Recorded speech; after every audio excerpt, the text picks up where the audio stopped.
प्रिय विद्यार्थियों, BA part first के फर्स्ट पेपर के लिए जो व्याख्यान माला चल रही थी राम भक्त कवि तुलसीदास को लेकर के, उसी क्रम में ये तीसरा और अंतिम व्याख्यान है। प्रथम दो चुका था कि आपके कोर्स में जो निर्धारित तुलसी की कृति कवितावली है वो कवित छंद में लिखी गई, इसी वजह से इसका नाम कवितावली पड़ा था। और उसमें हमने अयोध्या कांड और सुंदरकांड के कुछ अंश जो है वो पिछले दो व्याख्यानों पढ़े थे। अब सुंदरकांड का एक अंश इसमें और है, इसके अलावा फिर उत्तरकांड के दो अंश हैं। इन तीनों अंशों का अध्ययन आज हम इस व्याख्यान में करेंगे। पहले सुंदरकांड का एक अंश है, मैं उसका वाचन करके पहले आपको सुनाता हूं, फिर उसके भाव को मैं स्पष्ट करूंगा।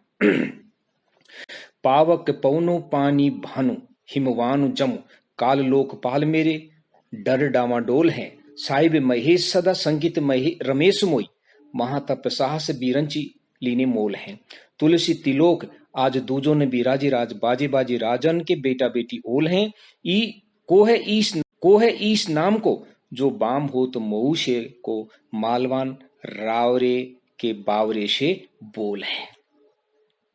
कि रामायण में प्रसंग आता है कि मालवन जी जो हैं वो रावण को समझाते हैं कि आपने पहली गलती तो ये की कि आप उसको लेकर के राम से युद्ध करने जा रहे हो। तो मालवन ने कहा कि आपको राम से क्षमा याचना करते हुए सीता को लौटा देना चाहिए, अन्यथा आपका ये समझो कि काल आ गया है।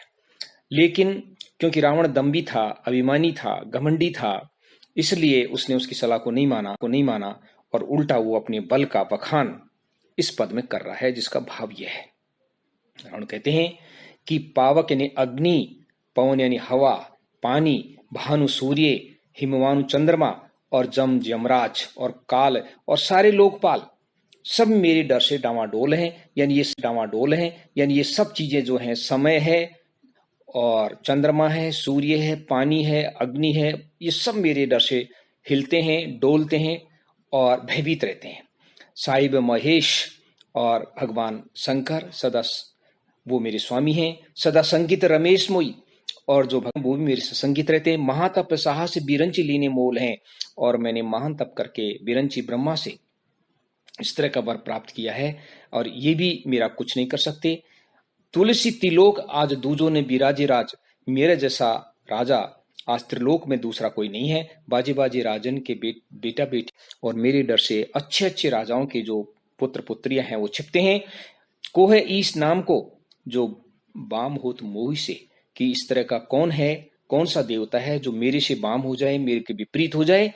हे मालवान रावरे के बावरे से बोल है। रावण कहते हैं कि हे मालवंत, कि आपके जो बोल हैं वो रावरे ने आपके जो बोल हैं वो पागल से व्यक्ति के से हैं, अर्थात आप जो बात कर रहे हो वो मुझे पागल व्यक्ति की तरह लगा है।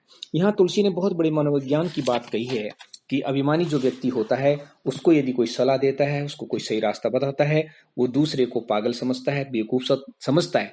इसी तरह की बात माल्यवंत की उचित सलाह पर रावण जो कह रहे हैं कि दिक्पाल और संपूर्ण देवता मेरे सामने विवश हैं, वो मेरा सामना नहीं कर सकते, इसलिए मुझे किसी भी चीज का डर नहीं है, किसी भी व्यक्ति का डर नहीं है। इस तरह का भाव रावण जो है माल्यवंत की सलाह पर व्यक्त करता है और ये एक अभिमानी व्यक्ति की मनःस्थिति का वर्णन कवि तुलसी ने अपने इस पद में किया है। अब आपके इस कोर्स में उसी कवितावली के उत्तरकांड के दो कवित्त जो हैं वो सम्मिलित हैं और चूंकि उत्तरकांड में रामचरितमानस में भी इसकी चर्चा ज्यादा हुई है और इसी तरह से कवितावली में भी जो संसार की नश्वरता है, संसार की असारता है और राम भक्ति का जो महात्म्य है उसका वर्णन कवि ने इसमें किया है। तो ये दो पद जो हैं, दो कवित्त जो हैं वो इसी तरह के हैं। पहले कवित्त को पढ़ करके आपको सुनाता हूं, फिर उसके भाव को मैं स्पष्ट करूंगा। पहला, गजवाजी गठा भले भूरी बठा बनिता सुत बोहि तके सब वे धरणी धनुधाम शरीर भलो सुरलोकं चाहि इहे सुख स्वे सब फोकट साटक है अपनों ने कछु सपनो दिन द्वय जरि जाऊं सुजीवन जानकी नाथ जिए जग में तुमेरो बिनु है। तुलसी कहते हैं कि यदि किसी व्यक्ति के पास गज यानी होता है हाथी, बाजी यानी होता है घोड़ा, और गठा यानी समूह, किसी आदमी के पास हाथी और घोड़ों का समय हो, कि उस जमाने में संपत्ति का जो मानक होता था वो हाथी और घोड़े होते थे। जिसके पास जितने हाथी घोड़े होते थे वो उतना ही धनवान, उतना ही धनी माना जाता था। इसलिए तुलसी कहते हैं कि किसी व्यक्ति के पास बहुत सारे हाथी और घोड़े हों और भले भूरी भटा यानी योद्धा और अच्छे और भूरी यानी बहुत ज्यादा मात्रा में जिसके पास योद्धा हों, बनिता स्त्री हो और बनिता सुत भौं तके सब वे, और ऐसी स्त्रियां हों और ऐसे पुत्र हों जो राजा की भौं तके अर्थात राजा के आदेश की प्रतीक्षा में खड़े रहें, अर्थात सब प्रकार के उसको सुख हो। उसके पास तो सुयोग्य पत्नी हो और पुत्र हो और वो भी उसके आदेश की पालना में तैयार दिखें फिर भी, और धरणी धन और उसके पास पृथ्वी हो, धन हो, धाम यानी राजमहल हो, और शरीर भलो और उसको अच्छा निरोग शरीर मिला हो, सुरलोक चाहे ये सुख स्वे, कि सुरलोक से भी बढ़कर के ज्यादा उसके पास सुख हो। यदि ये सब हो लेकिन यदि वो राम का भक्त नहीं है, वो राम की भक्ति नहीं करता है, उस परमेश्वर की भक्ति नहीं करता है, तो तुलसी कहते हैं सब फोकट साटक है तुलसी, की सारा फोकटन व्यर्थ है, उसका कोई महत्व नहीं है। अपनों ने कछु सपनों दिन दे, इन चीजों में कि योद्धा पत्नी पुत्र धन संपत्ति धरणी, ये सब जो है वो 2 दिन के स्वप्न की तरह है, ये नष्ट हो जाने वाला है, या इसको छोड़ना पड़ता है, क्योंकि ये संसार असार है, यहाँ हमेशा कोई नहीं रह सकता, यहाँ काल की गति के सामने सबको अपनी हार माननी पड़ती है। इसलिए जरि जाऊं सो जीवन जानकी नाथ, इसलिए तुलसी कहते हैं हे जानकी नाथ श्री राम, कि मेरा वो जीवन जो है वो नष्ट हो जाए। कौन सा जीवन? जिए जग में तुमरो बिनवे, कि जितना शक्ति के बिना जो समय मैंने व्यतीत किया है, मैं ईश्वर से प्रार्थना करता हूं कि वो समय जो है वो नष्ट हो जाए, अर्थात उन दिनों की मेरे जीवन में गणना नहीं हो जिस दिनों में मैंने आपकी भक्ति नहीं की है। तो इस पद में एक तो संसार की असारता के बारे में बताया है, संसार की नश्वरता के बारे में बताया है, कि कितनी ही धन दौलत, कितनी ही जमीन, कितने ही हीरे मोती यदि आदमी इकट्ठे कर ले, और क्योंकि इन सब चीजों को छोड़ना पड़ता है, ये शाश्वत नहीं है। इसलिए तुलसी संदेश देते हैं कि ईश्वर की भक्ति जो है वो सब साथ देने वाली चीज है, इसलिए व्यक्ति को अपना ध्यान जो है वो राम भक्ति की तरफ रखना चाहिए। ये इसमें उन्होंने बताया। अब हम आते हैं इस कवितावली के जो आपके कोर्स में संकलित पद है अंतिम पद, और जो उत्तरकांड का दूसरा पद जो है उस पर हम आते हैं। पहले फिर एक बार मैं उसको पढ़ के सुनाता हूं, फिर उसकी व्याख्या होगी। राज सुरेश 50 को विधि के कर को जो पटो लिखि पाए, पूत सुपूत पुनीत प्रिया निज सुंदर तारति को मधुनाए, संपत्ति सिद्धि सबे तुलसी मन की मनसा चित वे चित लाए, वो जानकी जीवन बिना जगे ऐसे वो जीवन जीव कहाए।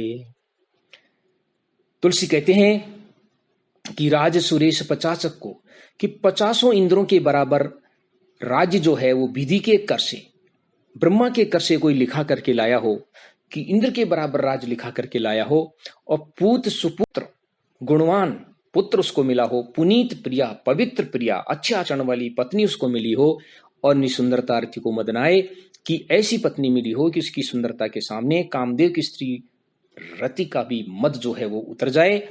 संपत्ति सिद्धि सबे तुलसी मन की मनसा चितवे चितलाए, और सारी संपत्तियां सारी सिद्धियां किसी व्यक्ति को मिली हो, और मन से यदि कोई वो बात इच्छा चाह मन में लाता है वो उन सब की पूर्ति हो जाए, फिर भी जाने की जीवन जाने बिना, श्री राम को जाने बिना, भगवान की भक्ति के बिना ऐसे वो जीवनी जीव कहा है कि ऐसे जीव वो जीव नहीं कहा जा सकता। अर्थात ऐसे व्यक्ति का जीवन सही जीवन नहीं है यदि वो सब कुछ उसके पास पुनीत प्रिया हो, पूत सपूत हो और 50 इंद्रों के बराबर उसका राज्य विस्तृत हो, वो सुखी हो, लेकिन फिर भी यदि वो ईश्वर की भक्ति नहीं करता है, ईश्वर की भक्ति की तरफ उसका ध्यान नहीं है, तो ऐसे व्यक्ति का जीवन जो है वो बिल्कुल व्यर्थ है, निस्सार है, उसका कोई तात्पर्य नहीं है। तो यहाँ आकर के तुलसी जो है आज पूरे होते हैं। और सारांश रूप में यदि हम कहें, कवितावली जो आपके कोर्स में है, टिप में दोबारा इसको उद्धृत करना चाहूंगा कि कवितावली रामचरितमानस के बाद तुलसी की एक महत्वपूर्ण कृति है। दूसरी बात यह है कि रामचरितमानस की रचना उन्होंने अवधि में की, जबकि कवितावली जो है वो ब्रज में लिखी है। तीसरी बात यह है कि कवितावली में भी ठीक वही कथा है जो रामचरितमानस में है, लेकिन उसको अलग ढंग से कवि ने वर्णित किया है थोड़ा सा। और विशेषकर उत्तरकांड में तुलसी ने अपना और अपने समय का और काशी की महामारी का वर्णन किया है। वो अलग प्रकार का वर्णन सुनन किया, ऐसा उन्होंने किसी भी रचना में नहीं किया है। चौथा यह है कि इसका नाम कवितावली इसलिए पड़ा क्योंकि ये संपूर्ण कवितावली जो है कवित्त छंद में लिखे होने के कारण इसका नाम जो है वो कवितावली पड़ा है। और भाषा ब्रज है और जो भाव है वो बिल्कुल इस प्रकार के हैं कि उसको कवित्त को पढ़ने पर ऐसा लगता है मानो पूरा चित्र जो है आंखों के सामने खड़ा हो गया। तो यहाँ आकर के ये व्याख्यान खत्म होता है। अब हम अगले व्याख्यान में आपके कोर्स में सम्मिलित अगले कवि की समीक्षा आगे